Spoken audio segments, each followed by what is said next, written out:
Hello mga kalabs! Kumusta po kayo? Kinabukasan na nga po nito ay bumili na nga po si mama ng taho ko. Para daw po kasi mainitan yung tiyan ko at magkalaman. Sa totoo lang ay hindi nga po talaga ako masyadong nakakakain. Kahit anong bigay nga po ni mama ay hindi ko nga po talaga nauubos. Kaya eto, nagluto nga po si mama ng champurado. Baka daw po kasi sakaling makakain daw po ako ng madami. Nilagyan po pala ito ni mama ng gatas na evap tsaka po Bear Brand na powder. Para daw po mas lalong masarap. Bago nga po ito binigay ni mama sa akin ay pinalamig niya na nga po muna para daw po diretso na yung kain ko. At eto nga, ginising nga po ulit ako ni mama at pinaupo. Mas gusto ko po kasi yung sumasandal ako para hindi nga po ako mahilo. Nakakumot pa nga po ako dahil nilalamig nga po ako.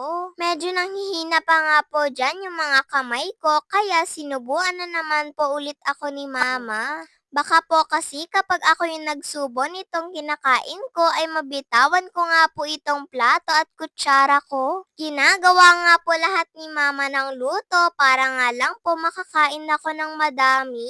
Pero sa totoo lang, eto nga pong sinandok sa akin ni mama na champurado ay hindi ko pa nga po maubos-ubos. Sabi nga po ni mama ay kailangan ko nga daw po itong ubusin para daw po magkaroon daw po ako ng lakas. Kaya lang ay hindi ko nga po talaga kaya at naisusuka ko nga lang po.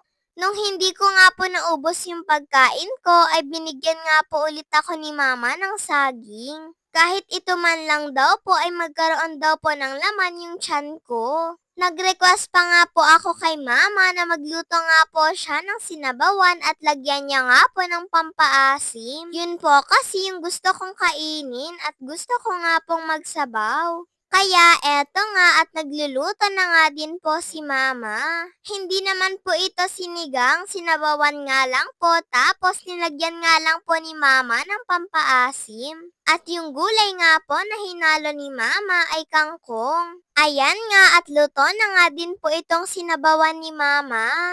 Pagkaluto nga po ni mama dito ay naghanda na nga din po siya ng pagkain ko. Pinalamig nga lang po muna ito ni mama mga kalabs. Nako at tulog na tulog pa po pala kami ni papa dito magtatanghalian na nga po. Hinayaan na nga lang po ni mama si papa sa pagtulog niya. Dahil si papa nga po kasi yung talaga pong nagpuyat para nga lang po sa akin kagabi. Kapag po kasi mainit ako ay pinupunasan nga po nila ako. At kada oras nga din po kasi ng pag-inom ko ng gamot ay nagigising nga din po sila. Salit-salitan nga lang din po sila mama at papa sa pagpapasubo sa akin ng pagkain. Mabuti na nga lang po at nandyan po sila mama at papa. Sa totoo nga lang po ay sobrang hirap nga po ng magkasakit. Kaya sabi nga po nila mama at papa ay magpagaling nga daw po ako kaagad. Natuwa nga din po sa akin si mama dahil halos lahat nga daw po ng sinandok niya sa akin ay naubos ko nga daw po. Pagkatapos ko po palang kumain mga kalabs ay pinakain nga po ulit ako ni mama ng saging. At naligo na nga din po ako mga kalabs para po mapreskuhan yung katawan ko. Pero syempre, ginaid pa rin po ako ni mama sa pagligo dahil medyo nahihilo pa rin po ako.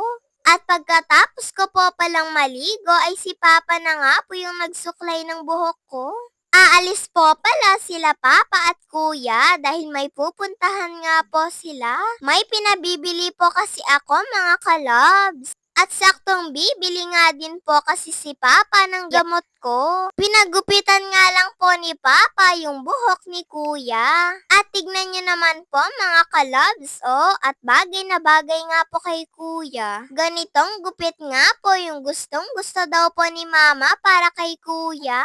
At eto nga po pala yung pinabili ko po kay Papa, mga kalabs. Chicken at spaghetti nga po. Bigla po kasi akong na-crave, mga kalabs. Nako, at nagkulang pa nga po ng french fries. Eto nga pong nabili nila Papa. Pero okay lang po, basta po may spaghetti at chicken joy. Hinanda na nga din po ni Mama eto pong pagkain ko at dito na nga lang po ako sa kwarto kumain. Sabi nga po nila Mama at Papa ay parang dito nga daw po ako gumaling sa Jollibee. Paano nga daw po, nakangiti na nga daw po kasi ako. Kaya natuwa nga din daw po sila Mama at Papa dahil kahit papaano nga daw po ay gumaan na nga din daw po yung pakiramdam nila. Syempre, nakita na nga daw po kasi nila kung tumawa na eh. Parang totoo nga po mga kalobs, pakiramdam ko nga po ay parang medyo gumagaling na nga din po ako. Pero syempre, dahil po yun kay Mama at kay Papa, hindi naman po ako gagaling kung wala nga po sila na nag-alaga sa akin. At syempre mga kalobs, nagte-thank you nga din po ako kay God dahil binigyan niya nga po ako ng lakas. Yun lang po mga kalobs, maraming salamat po sa panonood ninyo. Mag-iingat po kayo palagi. God bless to all. Bye-bye po.